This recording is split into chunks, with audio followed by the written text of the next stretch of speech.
here. What would you like to see in the center of your town? Just think it'd be nice to have like ground floor retail and a couple of stories of residential on top of that, right on the main street. Don't you think that'd be great? That's, you're being directed.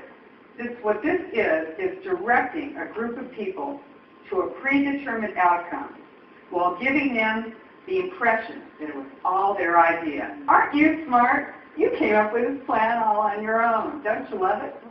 Right? That's the way they do it. And what are they using? They are using the Delphi technique. And this was developed by the Rand Corporation, post-war, post-World War II, Cold War. It is a mind control technique. And it is being used by your government right now all across the United States. I don't care how small your town is. I don't care how big your city is. This plan is being sold to you using a mind control technique. It does not allow for dissent. This is very big when you think about it, because we're the United States of America. What separates us from nations that don't have freedom? We have the right to dissent and not find ourselves in jail. We have the right to speak up and speak out. For just a minute. Now, just a minute. I don't know if this is happening to you, but all around the country, including in my town, they're bringing armed men into meetings. Men with guns. They're police officers. And they will run. I've had cops chase me as I'm holding a mic and talking about a plan. Chase me down the aisle. I'm like, what are you going to do, arrest me for talking? Yeah. Welcome to the United States. Neutralizing the opposition. And what's the other part of that? Neutralize and convert. Neutralize and convert. This is a huge propaganda plan. Huge propaganda plan. So, in case you think I'm making this up, I got to show you this. This is Rescue Mission Planet Earth, a children's edition of Agenda 21.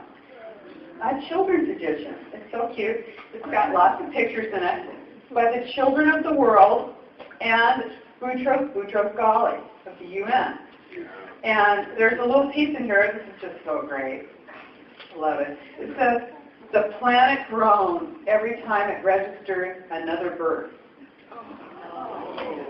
Yeah, and this is for kids. And you know what? It came out in 1994. It's been around for a long time. Here's what it says. It's got a little workbook in the back, and it says, turning Agenda 21 into action is a big challenge for us all. Thousands of people at the United Nations and in governments are working on it. This booklet will show parents and educators how children can start to be a part of this work. Yeah, children are being indoctrinated. Outcome-based education, direct instruction, mastery learning, lifelong learning. Lifelong learning. Remember that. When you pick up that little, that thing that comes in the mail, and it's your Rapid Park thing about those classes that they have. You can take these classes, right? Lifelong learning. You're going to see that.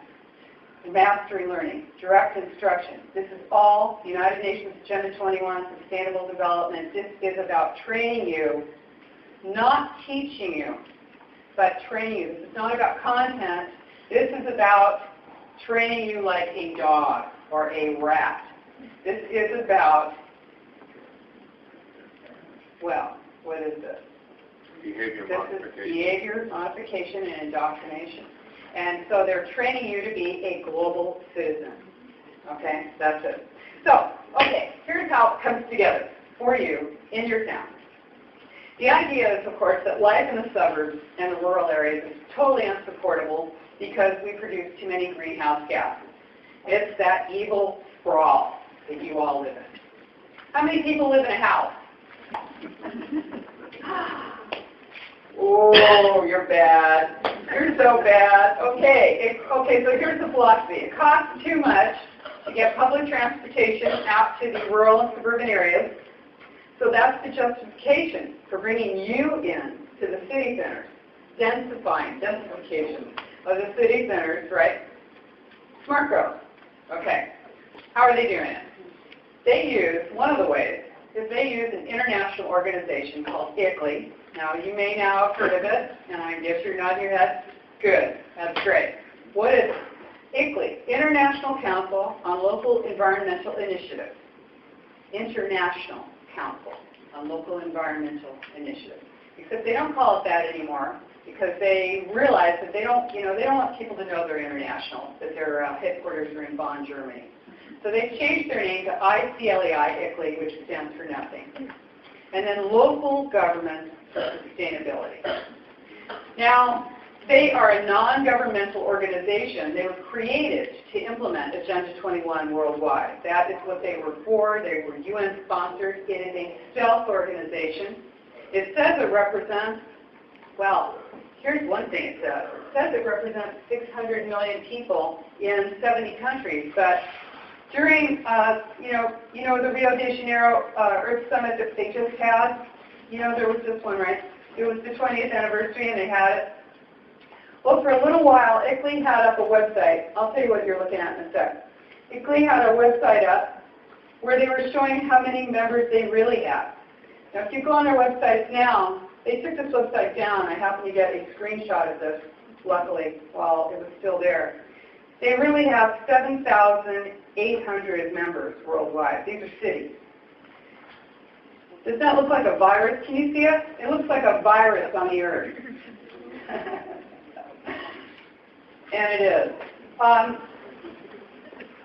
So they're underrepresenting the number of cities that they have as members now because they're concerned, because people are becoming aware that they're out there. And they are a non-governmental organization, but they're made up of government officials and non-governmental agencies and non-governmental organizations. So what happens then is that you don't have transparency, right? You know that we have open meeting laws in this country, right? That if they, if your local council wants to have a meeting, they're going to put the meeting notice up in the basement on Friday at 5 p.m. for their Monday morning meeting and hope you don't see it. But it's still, they have to do it. It's the law. And those meetings have to be open. Not with ICLEI. This can be government agencies getting together and meeting privately, secretly, and you will never know that they are getting together.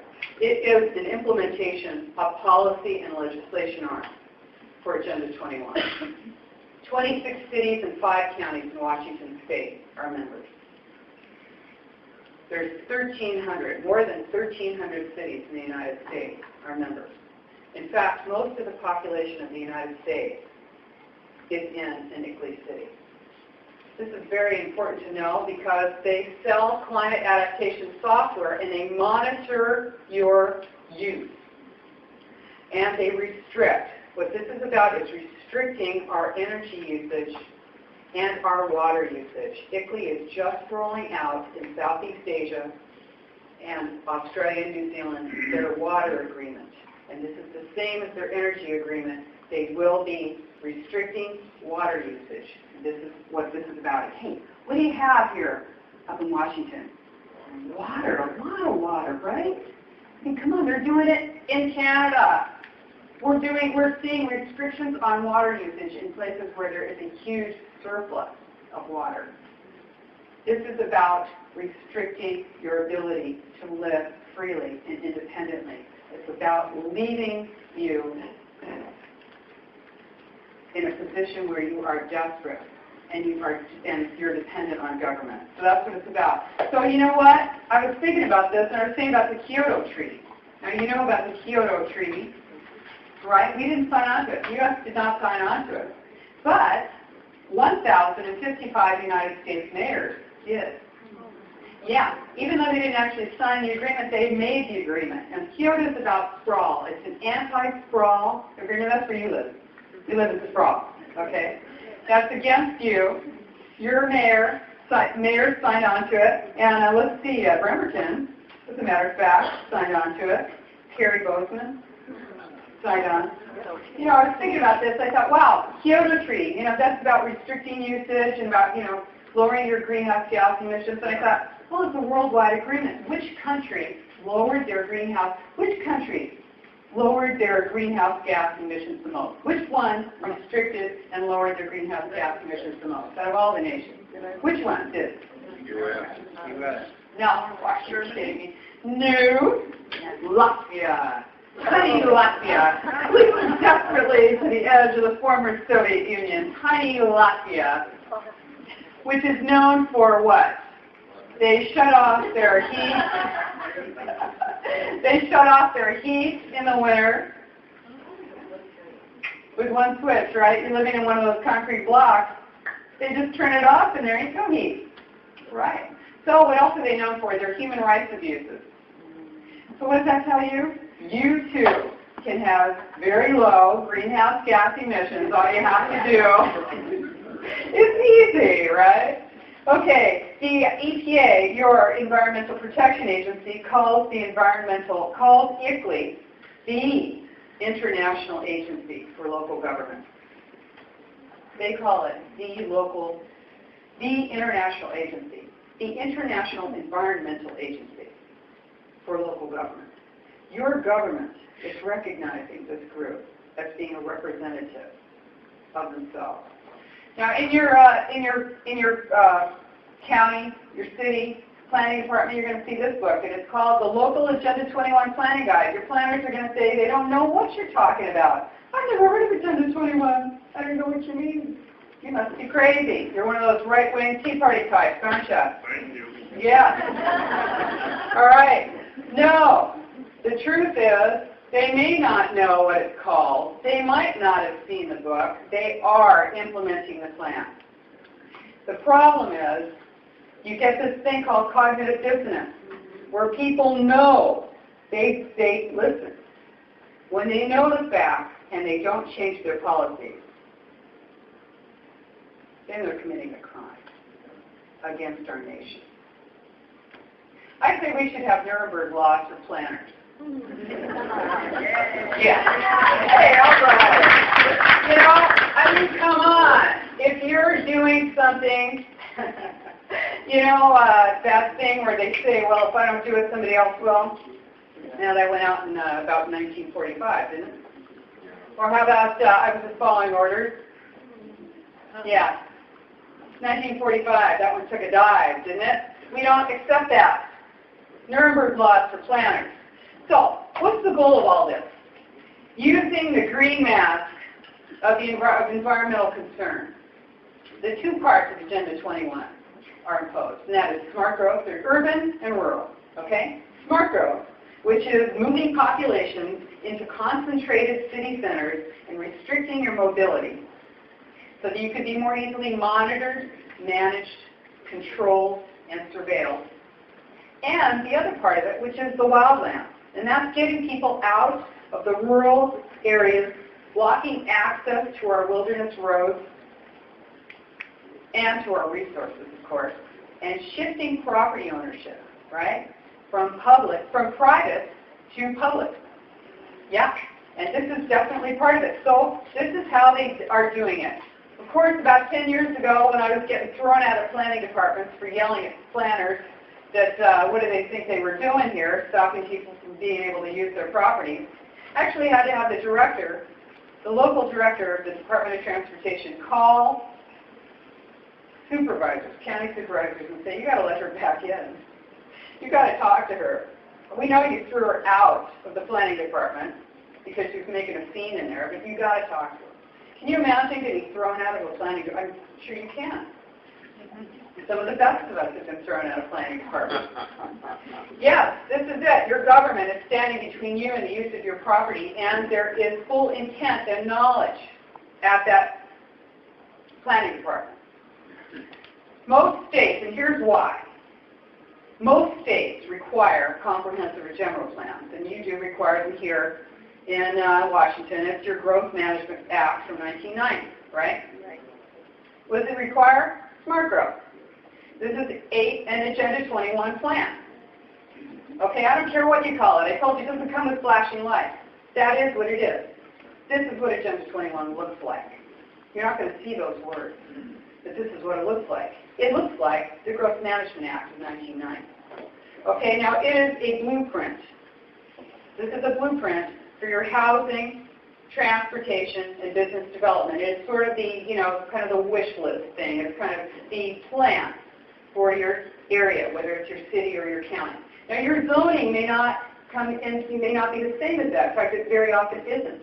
But what they're going to do is, if your property is zoned something else, and they have general planned your area for transit-oriented development or mixed use or high-density development, I don't care what your zoning is, it's out the window, because this is the preferred design for development for United Nations Agenda 21 Sustainable Development. And I'll show you what it looks like. This is the general plan.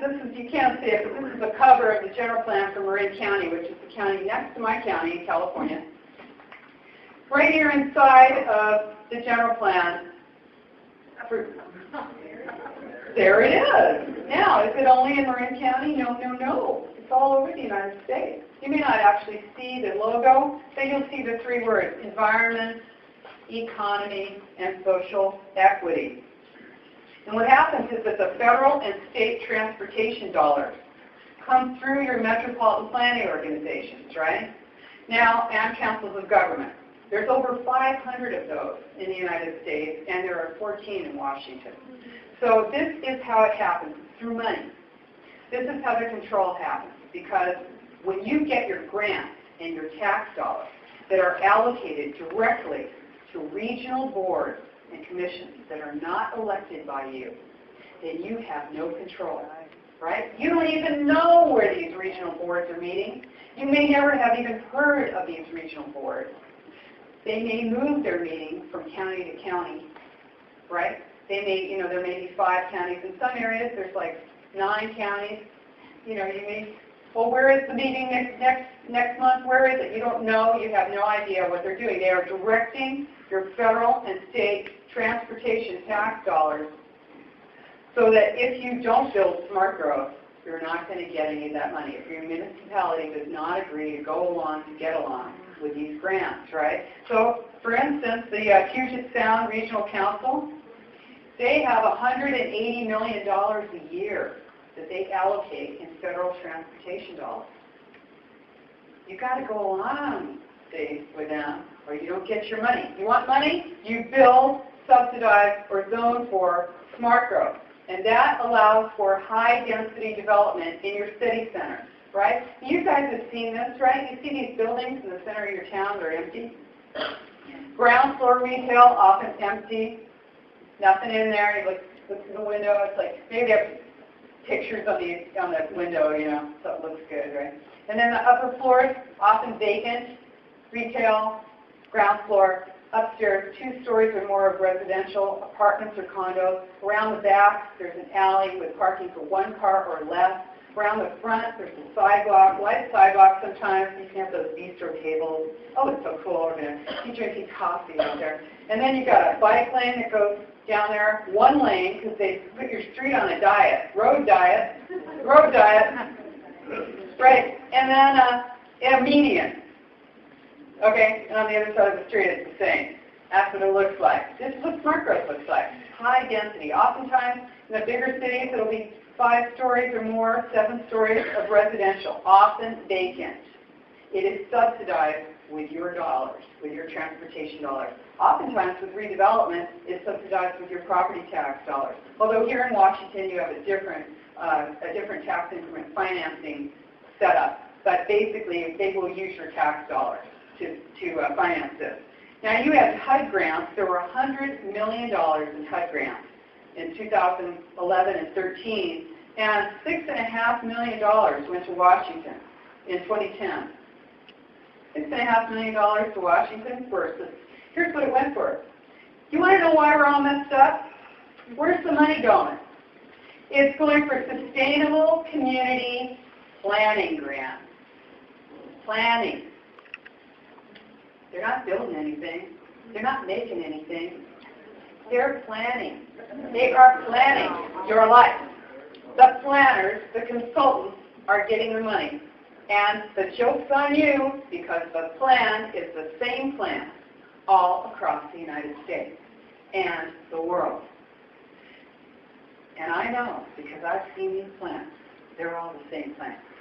Okay? Whether it's the San Francisco Bay Area, One Bay Area plan, or whether it's the Hanoi Capital Region 2030 plan, Hanoi, Vietnam. They are the same plan. And we are paying for that plan over and over and over again, millions of dollars for that plan, and they're all the same. Concentrate all of our development in the city centers, and I'm talking about not just within the growth boundaries. I'm talking about in restricted, narrow areas that are along transit corridors, whether you actually have transit or not. And this explains why all that money is going down the toilet for your light rail. Because this is designed this way. It is designed to fail. It is designed to take your money and sink it, right?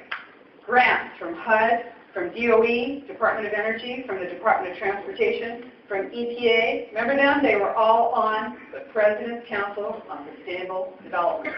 All of them. You see those climate action plans, shoreline management plans, visioning for sustainable development, livable communities, right? Complete streets, transit villages, public-private partnerships. This is what it's about. Because you know what?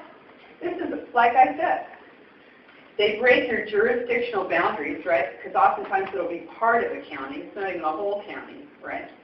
And then they will direct your money, your tax dollars, to that crony partner who's going to build something that doesn't pencil out. High-density development doesn't pencil out because how many of you live in it? How many of you live in an apartment over a shop? Raise your hand. Oh, there's nobody raising their hand. Right. I see that a lot all over the United States. People are like, no, we're not raising our hand because we don't live there because we don't want it. But that doesn't matter because that's where your tax dollars are going and that's what the plan is. They are telling you. These are unelected boards and commissions. It is a shadow government.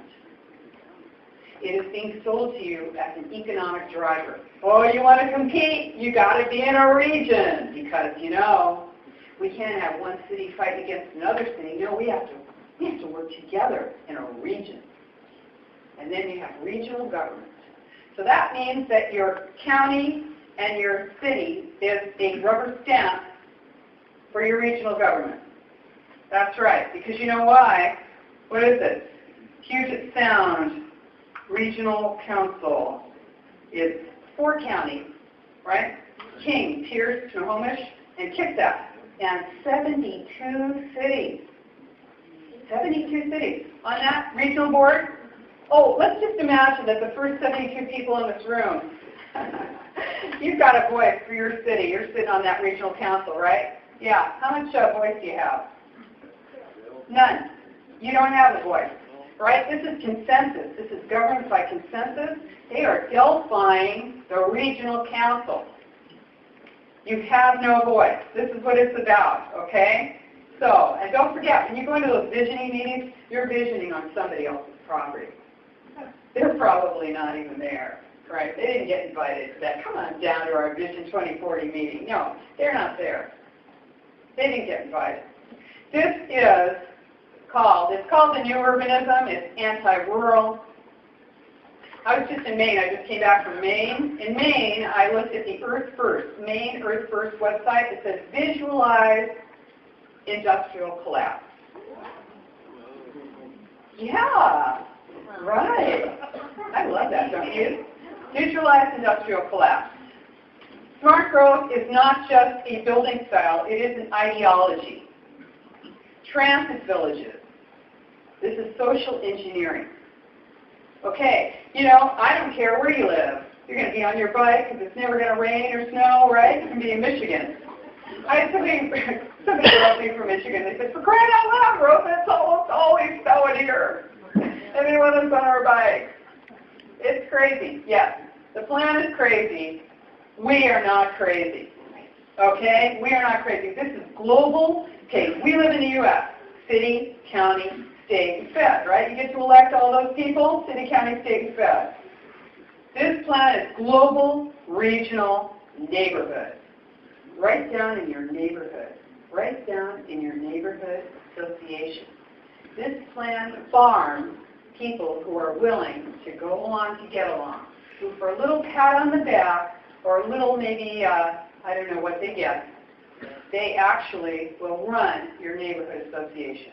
In fact, right over here in Seattle, they have the Department of Neighborhood. Yeah, and they actually hired consultants to run neighborhood associations because, you know, we don't want it to be messy with you maybe raising your voice, maybe talking about something that we don't want to. You talked 5 minutes ago. It's not your turn. Oh, we already know what you think. We're going to ask these people what they think. They stack the meetings.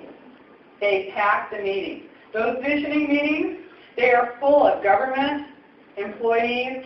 They are full of consultants.